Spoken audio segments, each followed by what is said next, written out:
Rings such as this are relatively easy parts to hold in the lathe. I've made this part by bandsawing the OD of the ring, clamping this in the chuck by the OD, and then machining this bore. With a bore that's this large, it's very easy to use the jaws of the chuck and clamp the part into the chuck by putting the jaws on the inside of the part like this.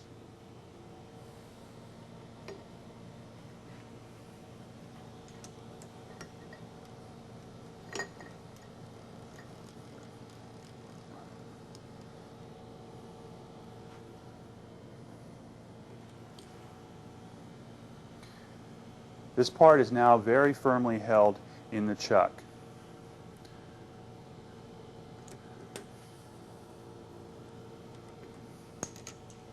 Often, you'll want to make a similar part, but without a hole in the middle.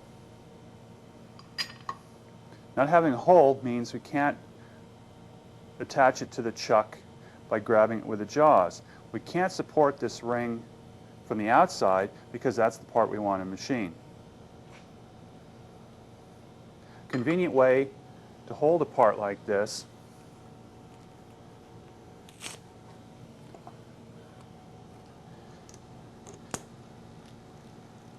is with the use of double-sided tape and a live center.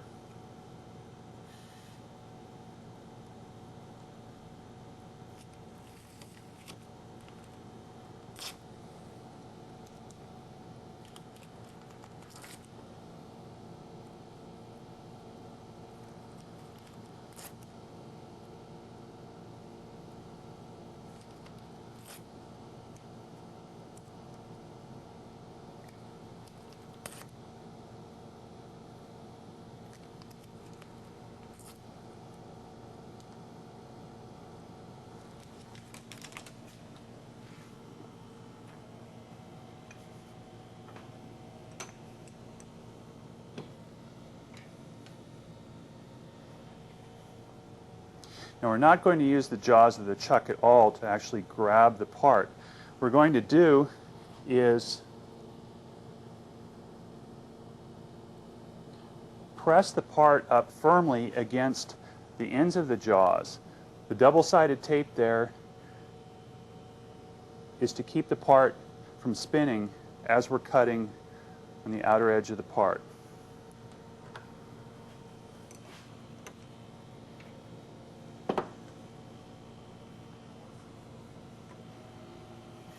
Now, if you look closely, I have a center punch mark here.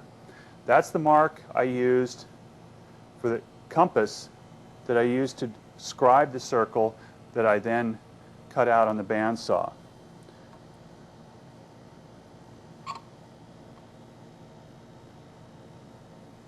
If I put the end of the live center in that center punch mark,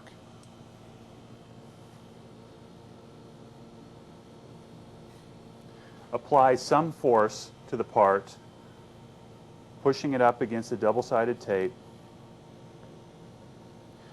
and then lock the tailstock in place. With this setup, I can take quite a large cut and not worry about the part sliding on the jaws and damaging the part.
And there's the finished disc.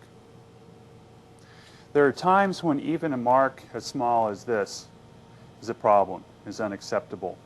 Cases like that, rather than pushing the live center up against the part, you can simply place another piece of stock in between the part and the live center. So the only purpose of the center in this application is to maintain contact between the disc and the double-sided tape.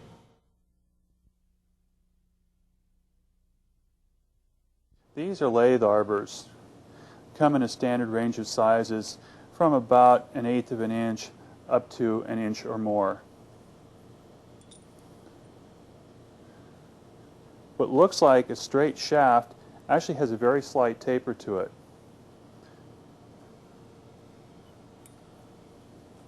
This taper allows you to support parts with this sort of aspect ratio, typically parts that are a little wider than the bore in the part. This taper starts a few thousandths of an inch under the nominal size. In particular, the nominal size of this arbor is 5/8 of an inch. So one end of it is a little under 5/8 of an inch, the other end is a little over.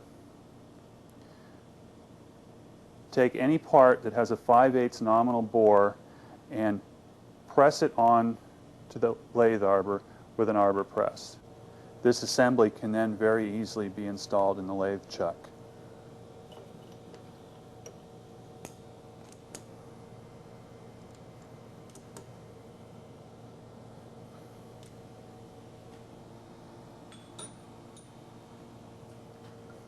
In this position, very easy to access this face of the part and the OD of the part.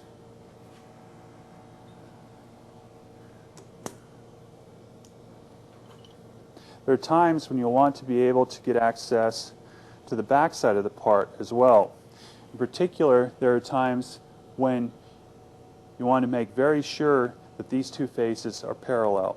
You can do that by extending the arbor out of the chuck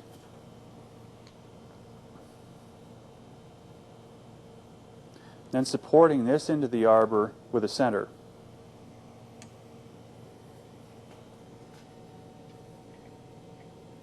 Now you have access to all three sides of the part.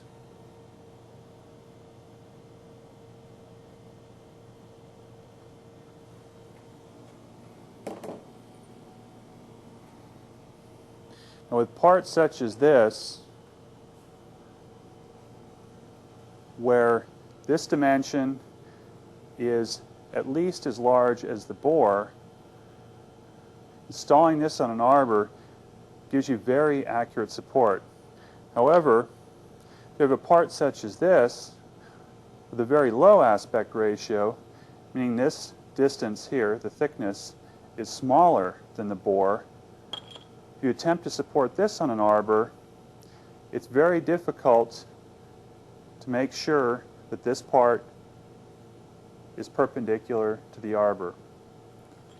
For this sort of part, it's better to make a custom arbor to support just this part.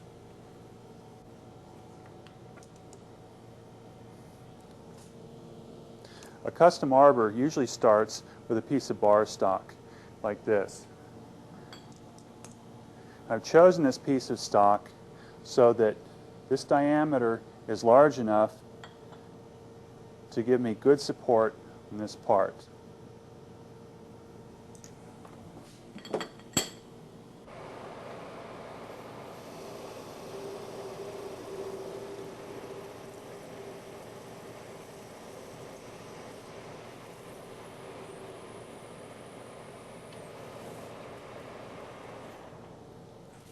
Now I begin by facing the part.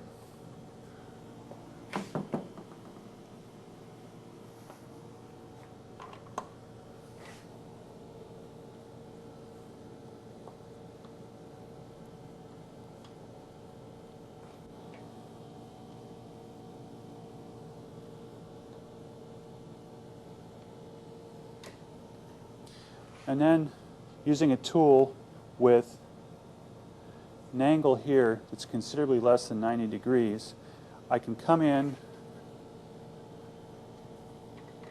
from the OD of the part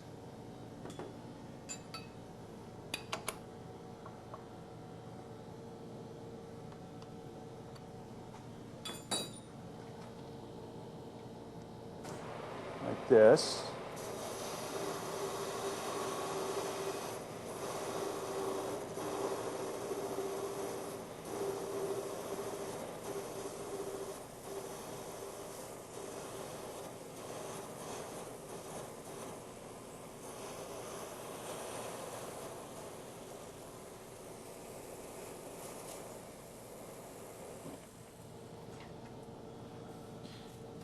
And machine a shoulder.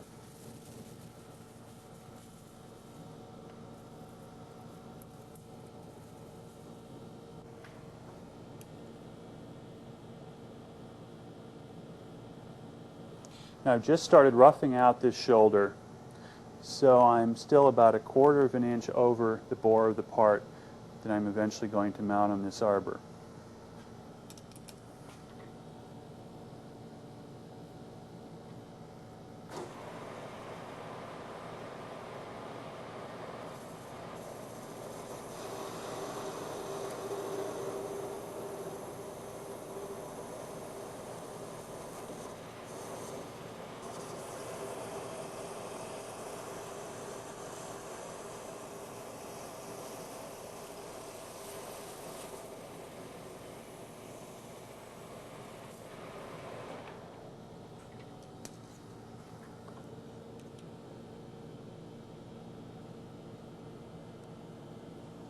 I'm now about 12/1000ths of an inch over the desired 1/2 inch bore.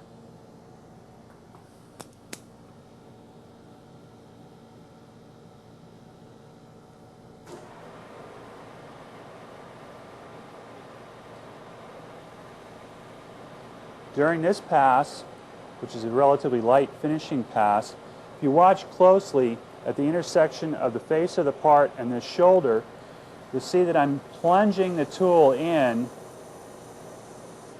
below this surface.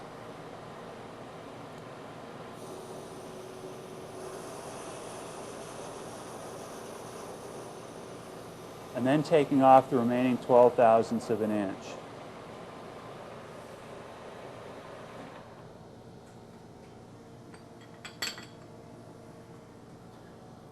This is a relatively sharp tool, but there's still a radius at the end of the tool.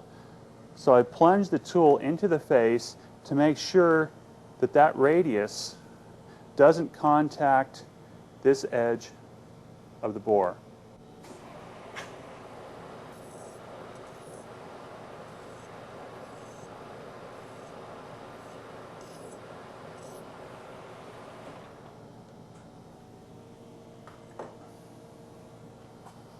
This completes the precision part of the arbor. What remains is to drill and tap a hole here so that we can install the part and then with a bolt and washer clamp the part to the arbor. Here's the completed arbor with the threaded hole in the center.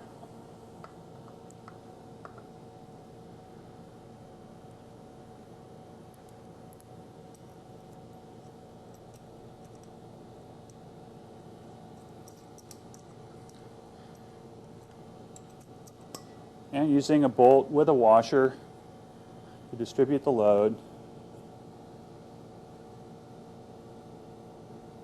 Lock the part in place on the arbor.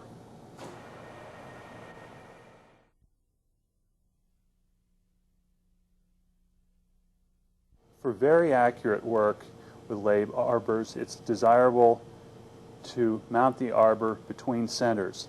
So rather than using a center at this end and a chuck or a collet in the headstock, we'll use centers at both ends.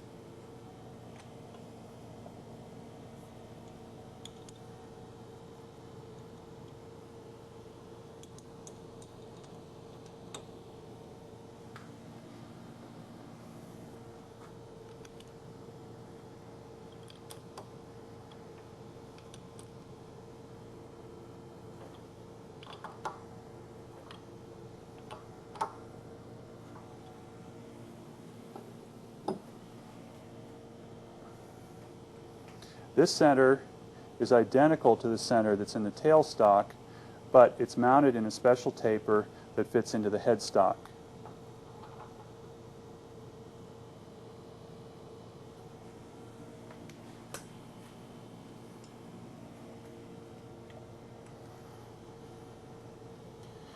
Now the arbor can be mounted between these two centers. There's a problem here though. Just mounting it between the centers, we can't react to the torque produced by the cutting tool. So to deal with that, you use what's called a lathe dog. And there's a flat on the arbor that you line up with the set screw on the lathe dog.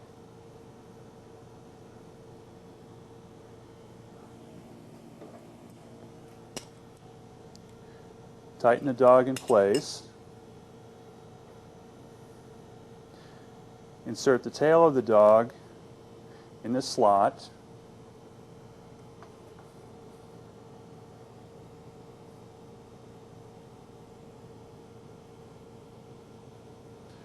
Bring the center that's mounted in the tailstock into contact with the arbor. Lock the tailstock down and apply a little bit of force between the taper here and the arbor. Remember here that this is a dead center, unlike its counterpart, the live center, which has bearings in it, allows the center to turn freely. This is just a solid piece of steel. So if you apply too much force between this center and the arbor, you do damage to both of these parts. So you want a very small amount of force, and before you turn the machine on, you want to put a drop of oil in there to serve as a lubricant for that bearing surface. And with this setup, you can proceed to machine very accurately both sides and the OD of a part.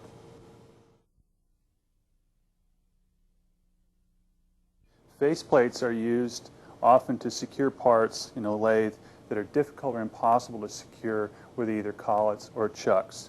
For example, this is a piece of suspension out of a solar car. Very difficult to grab this any place convenient with a chuck. But using a faceplate and hold down clamps attached through these T-slots, we can securely mount this on the faceplate. Here you can see the suspension part locked in place on the faceplate. As you can imagine by looking at this, this is a fairly dangerous setup. You should take great care in making sure that the part is held securely and that the cuts you take don't produce forces large enough to move the part around. You can see these hold-down clamps here are exactly the same type of clamp that's also used on the milling machine to hold parts down to the bed. Now in this setup, what I'm going to do is come inside here and machine a snap ring groove to retain a bearing. Many of the operations that were formerly done on a faceplate are now done in a milling machine using a boring head. For example, the bore here for the bearing 30, 40 years ago would have been done in a setup like this. Now, many of these operations are done simply by clamping a part like this stationary onto the bed of a milling machine, and then this type of feature is made with a boring head. A boring head cannot, however, make a feature like a snap ring groove or an O-ring groove, and that's why I'm using this setup here.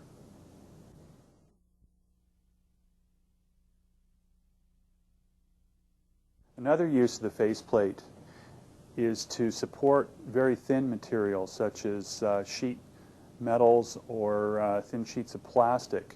Using a layer of double-sided tape on the surface of the faceplate, you can attach these materials securely enough so that with a sharp tool you can come in and cut out thin rings of the material, typically for use in gaskets and shims. We start by covering the faceplate with double-sided tape. The spacing here isn't all that critical unless the material that you're supporting here is very, very thin. So with this sort of spacing, you'd be fine until you were trying to support a material that was 2 or 3 thousandths of an inch thick.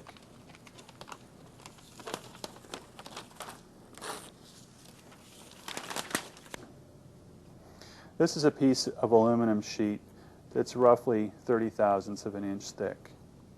See, it's quite flexible, and it would be difficult or impossible to support this something like a lathe chuck. But using the double-sided tape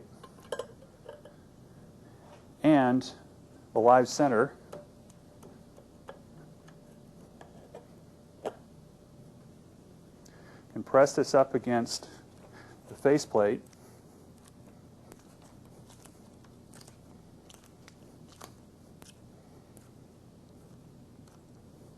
and attach it securely to the faceplate with a double-sided tape. Now, if you watch closely here at the live center, I'm going to drive the live center quite a ways into this piece of sheet metal. Now, I'm not doing this to press it up harder against the double-sided tape. What I'm doing here is putting it in far enough so that in case the metal starts slipping relative to the tape, this disc, which is about the same size as something like a saw blade and running just about as fast, will not come flying out of the machine, but rather will be restrained by the live center. Before you start machining a part like this that is attached so closely to the surface of the faceplate, you want to make sure that you set the depth of the tool so that as you cut through this, you don't also cut into the faceplate. There, you can hear now the tools come into contact with the double-sided tape.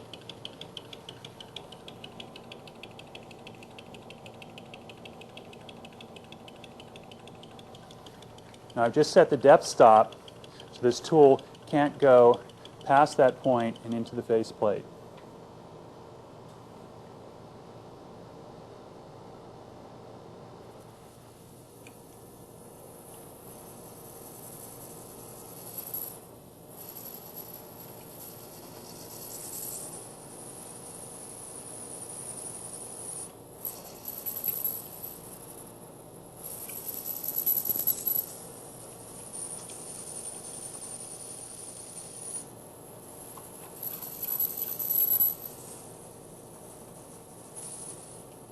I'm taking very light cuts here because although the inner part of this disc is secured over a large area by the double-sided tape, this ring out here that I'm very soon going to cut free from this disc will only be attached over a relatively small area. So by taking the light cuts, I run less of a risk of tearing this piece of the aluminum away from the double-sided tape.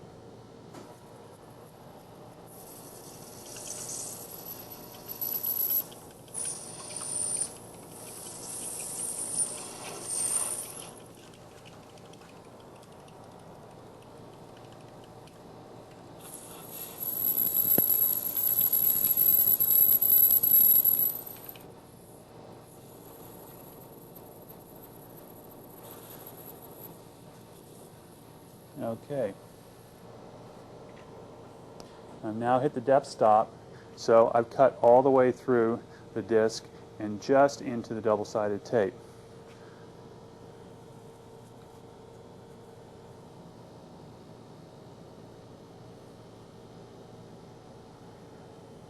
You can now move the tool in and start to make another cut. In doing so, produce a ring of metal that would be difficult to make in any other way.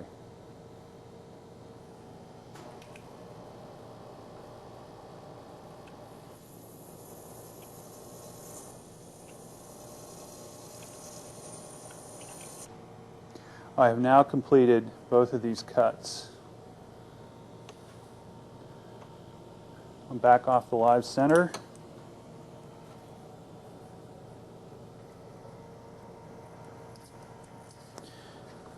And peel off this tape.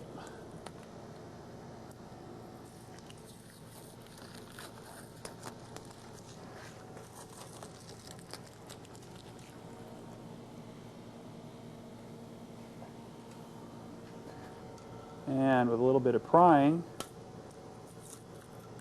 should be able to free up the part.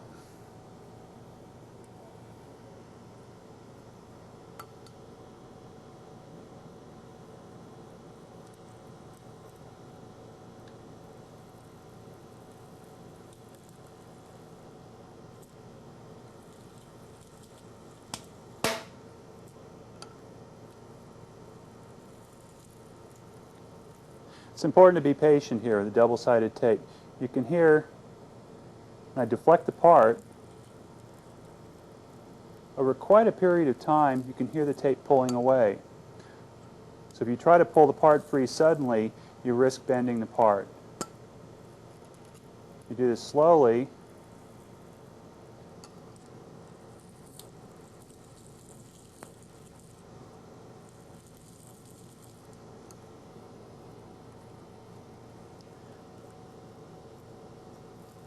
be able to free the part up with no distortion.